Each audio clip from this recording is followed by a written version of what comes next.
میں نے بتایا ہے کہ دعوت کے لیے پہلے آپ کا اپنا ایمان بہت گہرا ہونا چاہیے، یقین، کنوکشن، اور اس کے لیے آپ قرآن کی گہرائی میں اتریں، عربی سیکھیں اور قرآن کو اس کی اپنی زبان میں پڑھیں اور سمجھیں۔ اس کے بعد از خود راستے کھلیں گے۔ میں نے خود کہا تھا کہ مجھے قرآن نے پوزیس کر لیا تھا۔ I was possessed by قرآن، قرآن نے مجھے جکڑ لیا کہ جا ہی جا، کہاں جا رہے ہو؟ یہ ہے اصل شے، اسی کو پڑھو، سمجھو، سمجھاؤ اور پڑھاؤ۔ خیرکم من تعلم القرآن وعلمہ۔ ڈاکٹر مجھ سے ایک زیادہ جو ہے سمجھدار اور ہائیلی کوالیفائڈ موجود ہے۔ اب تو گلی گلی ڈاکٹر ہے، کئی ڈاکٹر ہر گلی کے اندر ہے، اور اسپیشلسٹ موجود ہیں۔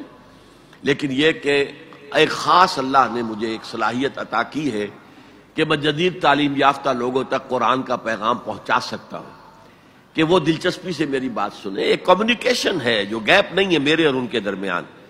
عام علماء علم کے پہاڑ ہیں، یا میں کہا کرتا ہوں کہ علم کے وہ ڈیم ہیں، جیسے کہ ہمارے ہاں منگلا ڈیم ہے اور دوسرا تربیلا ڈیم ہے، اور ڈیم میں پانی کھڑا ہے لیکن یہ بیکار ہے جب تک کہ یہ دریا میں نہ چھوڑا جائے، دریا سے نہروں میں نہ جائے بیراجز کے ذریعے سے، پھر وہ جو چھوٹے کھانوں میں سے ہو کر زمین پر نہیں پہنچتا تو بیکار ہے۔ زمین پر پہنچے گا تو پھر وہاں سے رویدگی ہوگی، فصل پکے گی، فصل بڑھے گی۔ اسی طرح وہ علم کے تو ہیں ڈیم، لیکن ان کی کمیونیکیشن نہیں رہی۔ وہ آج سے کئی سو سال پہلے کی فضا میں رہ رہے ہیں، وہ علوم وہ پڑھ رہے ہیں جو اس وقت مرتب ہوئے تھے، انہی کی اصطلاحات میں پڑھ رہے ہیں، جدید اصطلاحات مجھے انہیں معلوم نہیں۔ تو ایک گیپ آف کمیونیکیشن ہے، اور وہ صرف ایک، جسے آپ کہتے ہیں کہ جنریشن گیپ نہیں ہے، سینچریز گیپ ہے۔ لہذا ان کا علم جو ہے معاشرے کے اندر پھیل نہیں رہا۔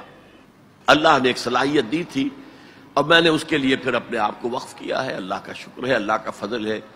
اب میں کہہ سکتا ہوں کہ نصف صدی سے زیادہ مجھے ہو گیا ہے۔ میں نے اپنے زمانہ طالب علمی میں شروع کر دیا تھا 19-20 سال کی عمر سے، اور وہ میں نے مسلسل مطالعہ جاری رکھا ہے، مسلسل جو ہے اس کام کو کر رہا ہوں۔ تو وہ جو حفیظ نے کہا ہے کہ تدوین و تکمیل فن میں جو بھی حفیظ کا حصہ ہے، حفیظ جالندری، نصف صدی کا قصہ ہے، 2-4 برس کی بات نہیں۔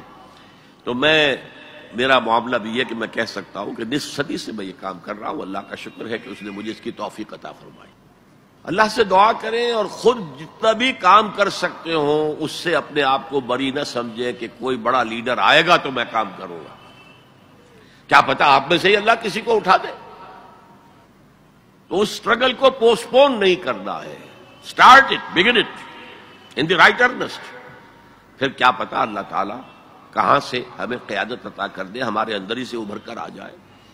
اللہ تعالیٰ جو ہے مردوں کو زندہ کرتا ہے تو مردہ قوم کو اثر نو زندگی دے دے۔ بنی اسرائیل مر چکے تھے، ختم ہو چکے تھے، ان کا کعبہ گر چکا تھا، ان کی 2 اینٹیں سلامت نہیں رہی تھیں، ایک متنفس نہیں رہا تھا یروشلم کے اندر، ایک متنفس۔ حضرت عزیر نے اسے دیکھ کر کہا تھا اللہ یحیی ہذہ اللہ بعد موتہا، کیسے اللہ اس شہر کی بربادی کے بعد اسے دوبارہ آباد کرے گا؟ تو 100 سال تک اللہ نے ان پر موت طاری کیے رکھی، پھر انہیں اٹھایا۔ اس عرصے میں وہ انقلاب آ چکا تھا، بیبیلونیا پر حملہ کیا ایران کے بادشاہ سائرس نے، کہ خورس نے، اور اجازت دے دی جاؤ اور جا کر اپنا شہر دوبارہ آباد کر لو، اپنا ٹیمپل دوبارہ بنا لو۔ تو اللہ تعالیٰ مردوں کو زندہ کرتا ہے، کیا پتا ہماری مردہ قوم میں بھی زندگی پیدا ہو جائے، اور کیا پتا ہمارے ذریعے سے کسی غیر مسلم قوم تک پیغام پہنچ جائے جو زیادہ زندہ قوم ہو، جس میں نیسنٹ ہائیڈروجن جسے آپ کہتے ہیں، وہ نیسنٹ جو ہے پوٹینشیل موجود ہے، ٹھیک ہے، ذریعہ ہم بن جائیں۔ تاتاریوں کو آخر کنورٹ کر دیا تھا کہ نہیں؟ جن کی اسلام دشمنی جو ہے وہ آپ پر ظاہر ہے، میں اسے بیان کر چکا ہوں۔ لیکن ہے آیا فتنہ تاتار کے افسانے سے، پاسما مل گئے کعبے کو سلم کھانے سے۔ خليل بالقرآن هو إمامنا على الهداية